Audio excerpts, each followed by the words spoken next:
I'm always on about my activities in the trade union movement, and one of the interesting phenomena that I've alluded to before is the occasional incidence of trade union members or trade union officials who are essentially motivated by nothing more than pure visceral rage. According to them, the system is horrible. The entire capitalist edifice is corrupt to its bare bones. No one can see that clearly except them. Essentially, anyone who disagrees with them or who says that they're taking things a little bit too far is nothing more than a sellout to the capitalist establishment. People like this can sometimes get positions of minor influence inside the union that I belong to, but they always reach a glass ceiling in that everyone knows that this kind of person is the last person you want as a spokesperson for your movement.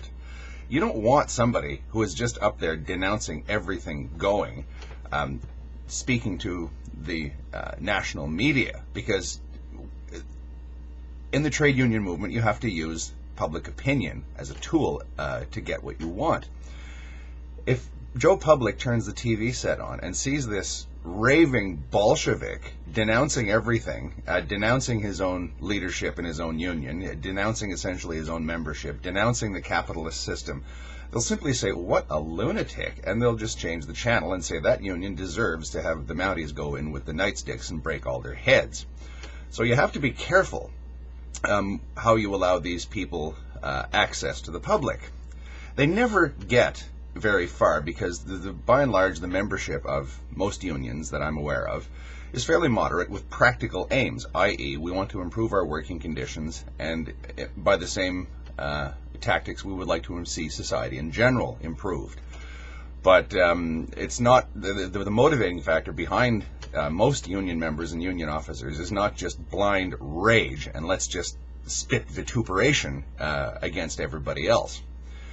You see the same sort of thing in the feminist movement. You get the angry, man-hating feminist who doesn't seem to have any concrete proposals as to how the women's movement should be moved forward, but plenty of rage and denunciation. I would suggest that most people understand that that does not represent the feminist movement in any way at all. In fact, I would say that serious feminists, serious people who are actually attempting to move forward women's position in the world, who understand that what they're up against, who understand fully well that the cards are stacked against them, but they also understand that they need public opinion behind them in order to get what they want, are sort of just as embarrassed by the angry, man-hating feminist as the trade unionist by the denunciatory Marxist or anarchist or whatever you want to call them, the ideologue who is big on ideas but short on methods and short on actual proposals. Don't see the feminist movement this way.